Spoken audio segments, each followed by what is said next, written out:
You said your ex would have done better. Call him. The honeymoon suite in Positano cost me $8,000 for 3 nights.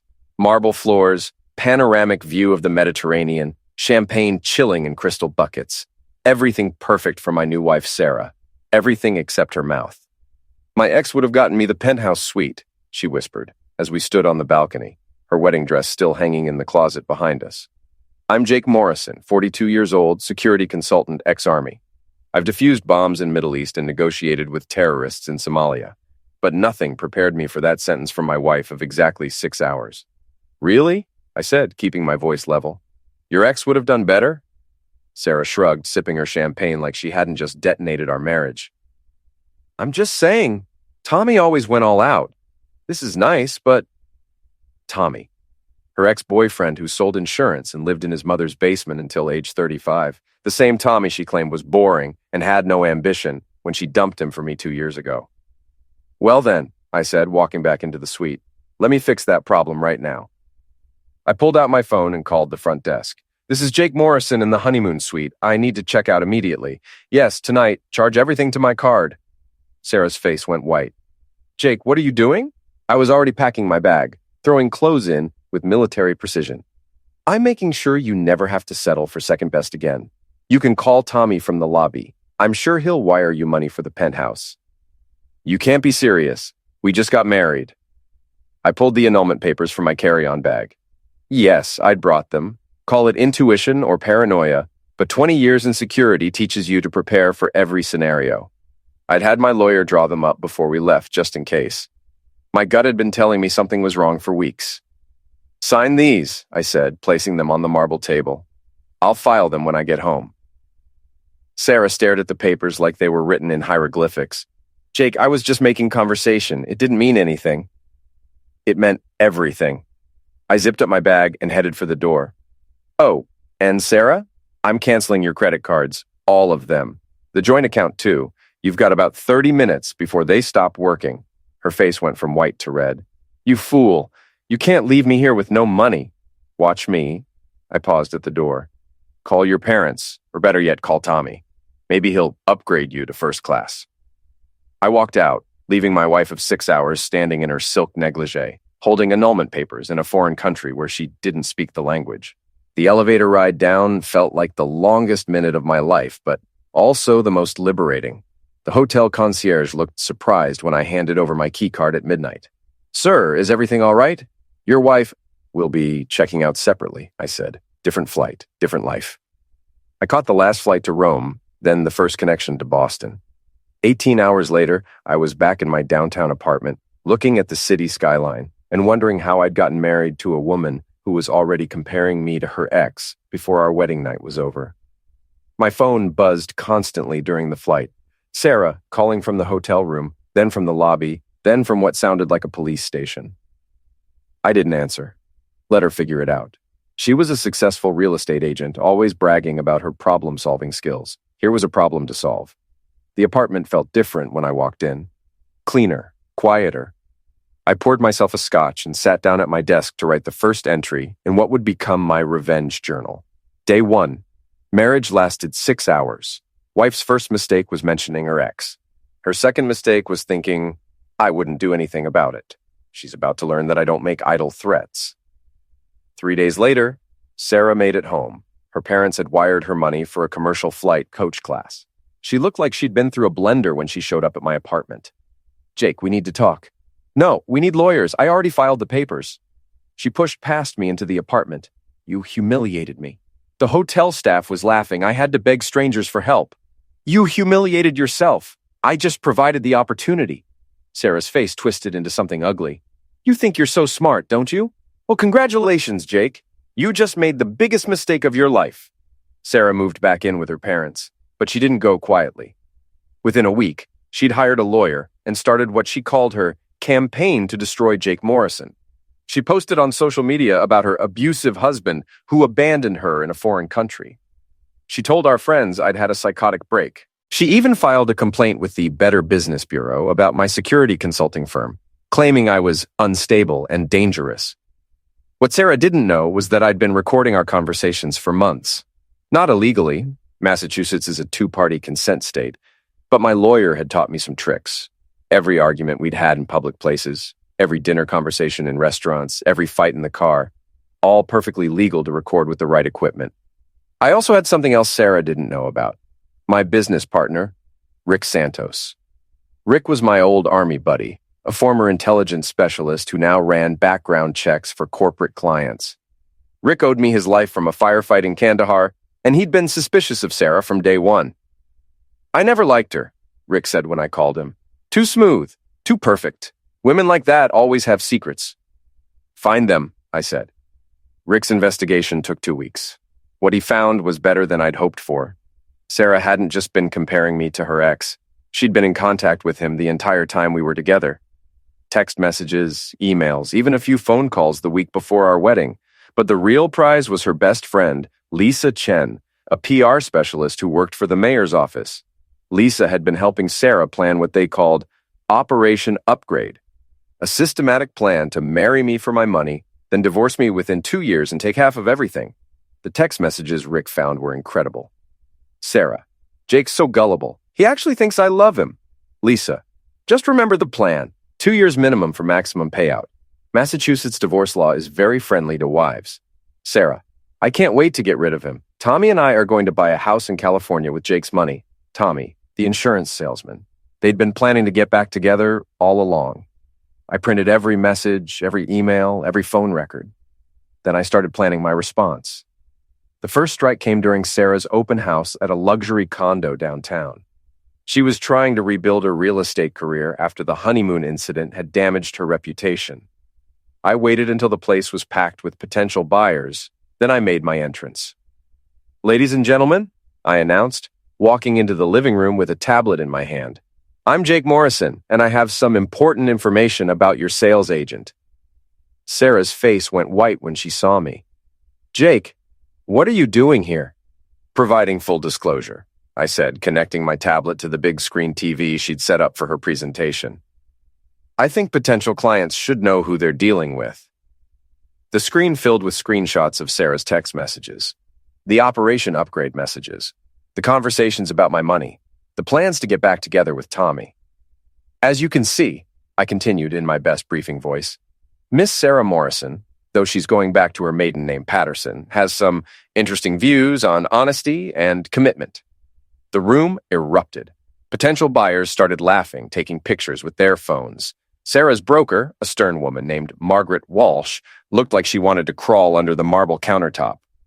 "These are fake," Sarah screamed. "He's stalking me. He's having a breakdown." "The metadata is all here," I said calmly, switching to the technical details screen Rick had prepared. Timestamps, IP addresses, phone records, everything authenticated by a licensed private investigator. I handed out business cards to everyone in the room. "If anyone needs security consulting services, I'm very thorough. As you can see," Sarah tried to grab the tablet from me. I held it over my head. At 6'2", I had 8 inches on her. She jumped for it like an angry cat, which made for even better photos for the buyer's social media posts. "Jake Morrison, you are a dead man," she screamed as I walked out. "Not yet," I called back, "but your career might be." Margaret Walsh fired Sarah the next day. The story spread through Boston's real estate community like wildfire. Patterson's revenge disaster became legendary among agents. Sarah's professional reputation was destroyed. But I wasn't done. Not even close. The fallout from the open house incident split our social circle down the middle. Some friends thought I'd gone too far. Others thought Sarah had gotten exactly what she deserved. The ones who sided with Sarah became my targets. The leader of Sarah's support group was my former best friend, Mike Thompson. Mike and I had been friends since college, best man at each other's weddings, godfather to each other's kids. But Mike had always had a thing for Sarah, and now he saw his chance to play white knight. Mike called me 3 days after the open house incident. "Jake, we need to talk. What you did was completely out of line." "Which part? Exposing her lies or defending myself?" "You humiliated her in public. That's not the Jake I know. The Jake you knew was being played for a fool. The Jake you're talking to now has his eyes open." Mike sighed. "Look, Sarah made mistakes, but abandoning her in Italy was cruel, and that stunt at the open house was just vindictive." "Vindictive?" I laughed. "Mike, she was planning to take me for half my assets from day one. She never loved me. It was all a con game. Even if that's true, you should have handled it better, like an adult. That's when I realized Mike wasn't just defending Sarah. He was positioning himself as her next target. Mike had been divorced for 6 months. His ex-wife had taken him to the cleaners, and he was lonely. Sarah was playing the sufferer perfectly, and Mike was eating it up. "You're sleeping with her," I said. It wasn't a question. Silence on the other end of the line. "Mike, you pathetic idiot. She's using you just like she used me. Go to hell, Jake. Sarah's twice the person you'll ever be." He hung up. Within an hour, I got similar calls from 3 other friends. Dave Chen, Lisa's husband, which explained his position, Jennifer Walsh, no relation to the broker, and Tom Rodriguez from my gym. All of them had bought Sarah's sufferer story. All of them thought I was the villain. Fine. If they wanted to play sides, I'd show them what a real villain looked like. Rick's investigation expanded to include my former friends. What we found was fascinating. Mike Thompson, the righteous defender of poor Sarah, had been cheating on his ex-wife for 2 years before their divorce. Dave Chen was embezzling from his construction company. Jennifer Walsh was having an affair with her boss. Tom Rodriguez was selling steroids out of the gym. Everyone had secrets. Everyone had vulnerabilities. I started with Mike because his betrayal hurt the most. Mike worked as a financial advisor for a prestigious firm downtown. His client list included several of my corporate security clients. I called each of them personally. "Hi, this is Jake Morrison from Morrison Security. I wanted to give you a heads up about some potential issues with your financial advisor, Mike Thompson. I didn't lie or make false accusations. I simply provided facts. Mike's gambling problem, which had contributed to his divorce, his recent poor investment choices that had lost clients' money, his new relationship with a woman who was currently involved in a messy annulment proceeding. I'm not saying Mike is dishonest," I told each client. "I'm just sharing information that might be relevant to your business relationship." Within a week, Mike had lost 4 major clients. His boss called him in for a review. His perfect post-divorce life was crumbling. Dave Chen was easier. I sent his company's HR department an anonymous tip about his creative bookkeeping, along with copies of invoices that didn't match his reported expenses. The IRS got the same information. Jennifer Walsh discovered that her affair partner's wife had received detailed photos of their hotel meetings. Tom Rodriguez found health inspectors conducting surprise visits to the gym, along with DEA agents asking questions about supplement sales. I didn't break any laws. I didn't plant evidence or make false accusations. I simply made sure the right information reached the right people at the right time. My former friends got the message. Mike called first. "You son of a witch, you destroyed my career. Your gambling and bad investments destroyed your career. I just helped speed up the process. This isn't over, Jake." "Yes, it is. Unless you want me to share the really interesting stuff I found." Mike's voice got quiet. "What stuff?" I had photos of Mike's gambling debts, including IOUs to some very unpleasant people in South Boston. Mike's financial problems were worse than even his ex-wife knew. "Stay away from Sarah," I said. "Stay away from me. Rebuild your life somewhere else and we'll call it even." Mike moved to Florida 2 weeks later. The others fell in line quickly after that. Dave Chen stopped returning Sarah's calls. Jennifer Walsh blocked her on social media. Tom Rodriguez suddenly became very busy whenever Sarah wanted to meet for coffee. Sarah found herself alone, unemployed, and running out of allies. But she still had one card to play, her family. And that's when things got really interesting. Sarah's brother, Danny Patterson, was everything I despised about entitled rich kids. 35 years old, never worked a real job, lived off a trust fund from his grandfather's textile fortune. Danny had always resented me because I'd made my own money while he'd inherited his. When Sarah called for backup, Danny was eager to play the role of protective big brother. The confrontation happened at Murphy's Tavern, a upscale bar near downtown Boston where Danny liked to hold court with his trust fund friends. He'd called me, demanding a meeting to settle this like gentlemen. I knew it was a setup, but I was curious to see what Sarah's family had planned. Danny was waiting in a corner booth with 2 of his prep school buddies, James Whitmore III and Charles Chip Vandenberg. Old money names, new money attitudes. They looked like they were auditioning for a country club catalog. "Jake," Danny stood up with fake enthusiasm. "Thanks for coming. We need to talk about Sarah." I sat down across from them, keeping my back to the wall out of habit. "What about Sarah?" "What you did to her was unacceptable," James said, leaning forward. Abandoning her in Italy, destroying her career, turning her friends against her. It stops now. Or what? I asked. Chip smiled like he thought he was intimidating. Or we make your life very difficult. We have connections, Jake.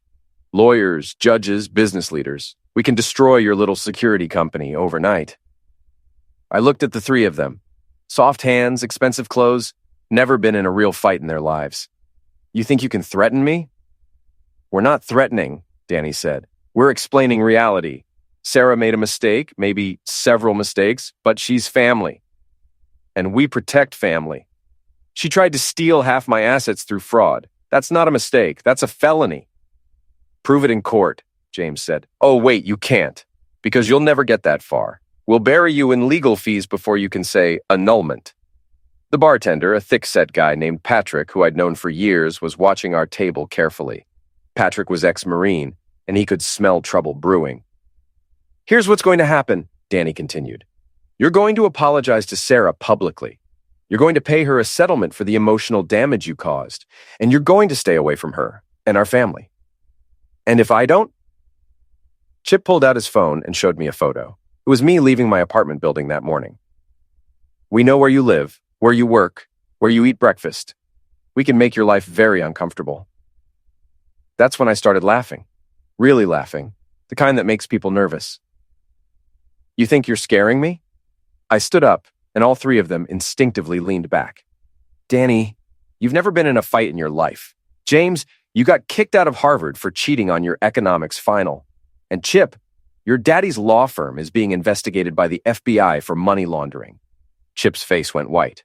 How did you... I'm a security consultant, you moron. I investigate threats for a living. Did you really think I wouldn't run background checks on Sarah's family? I pulled out my own phone and started reading. Danny Patterson, arrested for cocaine possession in 2019, charges dropped thanks to daddy's connections. James Whitmore III, currently being sued by his ex-business partner for embezzling $40,000 from their startup. Charles Vandenberg, suspended from the Massachusetts bar for 6 months last year for ethics violations. Danny stood up, his face red with anger. You son of a witch! I grabbed his wrist before he could swing at me, applying just enough pressure to make him wince. Sit down, Danny. Before you do something, you'll regret. Let go of me. Gladly. I released his wrist, and he stumbled backward into his chair. Now listen carefully, because I'm only going to say this once. Sarah is a con artist who tried to steal my money. You three are pathetic trust fund babies who think money makes you tough. You don't scare me. You don't intimidate me. And you sure as hell don't threaten me.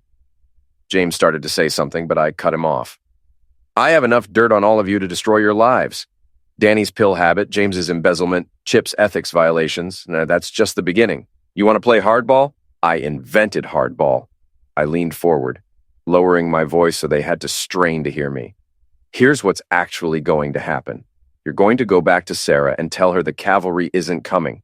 You're going to stop maltreating me, stop following me, and stop making threats. Because if you don't, I'm going to release everything I have on your entire family.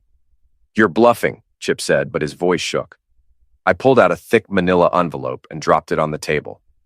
Danny's pill dealer's phone records, showing regular contact for the past 3 years. James's bank statements showing mysterious deposits that don't match his reported income. Chip's client files, showing clear ethics violations that the Bar Association missed. All three of them stared at the envelope like it was a bomb. And that's just the preview, I continued. The full package includes photos, video surveillance, and witness statements. Everything legally obtained, everything admissible in court. Danny's voice was barely a whisper. What do you want? I want you to leave me alone. I want Sarah to accept the annulment and move on with her life. And I want all of you to understand that I'm not the sufferer here. I'm the guy who fights back. I stood up and threw a 20 on the table. Drinks are on me, gentlemen. Consider it a going-away present. As I walked toward the door, Danny called out, This isn't over, Jake. I turned back, smiled, and said loud enough for the whole bar to hear, Yes, it is. Unless you want everyone in Boston to know what's in that envelope. Patrick the bartender gave me a nod as I left. 3 days later, I heard through mutual friends that Danny Patterson had checked himself into rehab. James Whitmore had left town to visit family in California. Chip Vandenberg was taking a leave of absence from his law practice. Sarah's family reinforcements had retreated, but I still had one final move to make. 2 months after the bar confrontation, Sarah made one last desperate play. She'd found a new job at a small real estate firm in Cambridge, started dating a divorce lawyer named Kevin Murphy, no relation to the tavern, and was trying to rebuild her image as a survivor of domestic misuse. The domestic misuse angle was her masterstroke. No physical violence, no police reports, no medical records, just emotional misuse and abandonment. It was impossible to disprove and played perfectly with her sufferer narrative. Sarah gave interviews to local women's magazines about financial misuse and emotional terrorism. She started a blog called Surviving Narcissistic Misuse that gained a small but dedicated following. Kevin Murphy, her new boyfriend, was a slick operator who specialized in high-conflict divorces. He was helping Sarah build a case for a civil lawsuit against me for intentional infliction of emotional distress.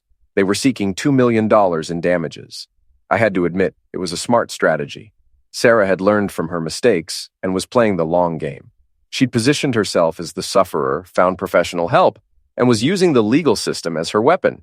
Too bad for her, I was playing a longer game. The final confrontation took place at the Boston Harbor Hotel during the annual Women in Business networking event.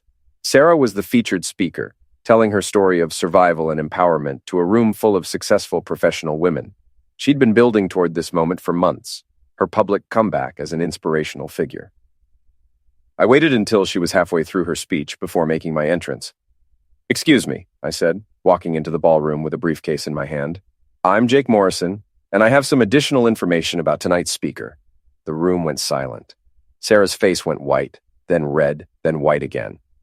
"Security," she called out. "Ma'am, I'm a licensed private investigator presenting evidence of fraud," I announced, showing my credentials to the event coordinator. "This is a legal matter of public interest." I walked to the front of the room and connected my laptop to the projection system. "Ladies, you've been listening to Sarah Patterson's story about surviving an abusive marriage. I'd like to show you the rest of the story." The screen filled with the text messages Rick had recovered, the Operation Upgrade plan, the conversations about taking my money, the coordination with Tommy, her ex-boyfriend. But that was just the opening act. "These messages show Miss Patterson's original plan to defraud me through marriage," I continued. "But here's what she's been doing more recently." New slides appeared. Sarah's social media posts from Italy, taken during our honeymoon disaster. She was smiling, taking selfies, posting about her amazing solo adventure and finding herself. The timestamps showed these were posted while she was giving interviews about being abandoned and traumatized. As you can see, Miss Patterson's version of events doesn't match the photographic evidence. She spent 3 days touring the Amalfi Coast, staying in luxury hotels and documenting her empowerment journey for Instagram. The audience was murmuring now, pulling out phones to fact-check what they were seeing. "But wait, there's more," I said, channeling my inner infomercial announcer. "Miss Patterson has also been running a very interesting side business." The next slides showed financial records. Sarah had been accepting donations through her blog and social media accounts, thousands of dollars from women who believed her story and wanted to support a fellow survivor. She'd also been charging for consultation services and survival coaching sessions. Miss Patterson has collected over $50,000 in donations and fees based on her fictional story of misuse. That's not surviving, that's profiting. Sarah tried to grab the microphone from me. "These are lies. He's stalking me. He's proving exactly what kind of monster he is." I handed her a legal document. "This is a cease and desist order regarding your fraudulent fundraising activities. It's also a civil complaint for defamation, fraud, and intentional infliction of emotional distress. You're being sued for $3 million. The room erupted. Women were shouting questions, taking photos, demanding explanations. Sarah's new boyfriend Kevin pushed through the crowd, trying to reach the stage. "This is maltreatment!" Kevin shouted. "We'll have you arrested." "For what? Presenting evidence of fraud at a public event?" "Good luck with that, counselor." I turned back to the audience. "Ladies, I want to be clear about something. Real domestic misuse is a serious crime that destroys lives. Real survivors deserve our support and protection. What you don't deserve is to be conned by someone who's turned fake suffererhood into a profitable business." Sarah was crying now, but they looked like tears of rage rather than sadness. "You fool! You've ruined everything." "No, Sarah. You ruined everything when you decided to marry me for my money. I just made sure everyone knew about it." Security finally arrived. Real security, not the event volunteers. But instead of escorting me out, they approached Sarah. "Ma'am, we need you to come with us. There are some police officers who want to speak with you about the fraud allegations." The Massachusetts Attorney General's office had been investigating Sarah's fundraising activities for weeks, based on complaints from donors who'd become suspicious. My presentation had just provided the final evidence they needed. As Sarah was led away in handcuffs, she screamed back at me, "This isn't over! I'll destroy you for this!" "Actually," I called back, "it is over. Enjoy prison." Kevin Murphy tried to follow Sarah out, but 2 FBI agents stopped him at the door. Turns out Kevin had been helping Sarah launder the donation money through his law firm's client accounts. He was looking at disbarment and federal charges. The event coordinator approached me as the room cleared out. "Mr. Morrison, that was quite a presentation." "I believe in truth in advertising," I said, packing up my laptop. "The women here tonight, they're going to want to verify everything you showed them. Everything is documented and verified. I've provided copies to the authorities and the media. Your members can access the public records themselves." 6 months later, Sarah pled guilty to wire fraud and money laundering. She got 18 months in federal prison and was ordered to pay full restitution to her sufferers. Kevin Murphy was disbarred and got 3 years for his role in the money laundering scheme. Danny Patterson completed his rehab program and moved to California, where he got a job at a nonprofit organization working with obsession recovery. James Whitmore paid back the money he'd embezzled and started working at his family's business. Chip Vandenberg left the legal profession and became a real estate agent. Tommy, Sarah's ex-boyfriend, sent me a thank you card. Apparently, Sarah had been planning to take him for everything he was worth too, once she finished with me. I kept the thank you card framed in my office, right next to the newspaper clipping about Sarah's sentencing. Both served as reminders that sometimes the best revenge is simply telling the truth. My security consulting business thrived after the publicity from Sarah's case. Apparently, exposing fraud and protecting clients from con artists was exactly the kind of reputation I wanted in my industry. I never remarried, but I dated occasionally. I always ran background checks first, though. Call it paranoia, but some lessons are worth learning. Sarah was released from prison after 14 months for good behavior. She moved back in with her parents and got a job as a cashier at a grocery store. Her criminal record made it impossible to return to real estate or any other profession requiring a license. Last I heard, she was dating a guy who worked in the store's deli department. He seemed nice enough. Honest work, no criminal record, no trust fund. Maybe Sarah had finally learned to appreciate what she had instead of scheming for what she wanted. Or maybe she was just planning her next con. Either way, it wasn't my problem anymore. I was sitting in my office one evening looking out at the Boston skyline when Rick called. "Jake, you see the news about Sarah?" "What now?" "She's engaged. To the deli guy. Apparently it's true love this time." I laughed. Good for her. Maybe she's actually changed. You think so? I thought about it for a moment. "Rick, do you know what the best part of revenge is?" "What's that?" "When it's over, you get to move on with your life. Sarah Patterson is somebody else's problem now." I hung up the phone and poured myself a scotch. Outside my window, the city lights sparkled like diamonds on black velvet. Somewhere out there, Sarah was probably planning her next wedding, dreaming of her next fresh start. But that was her story now. Mine was just beginning.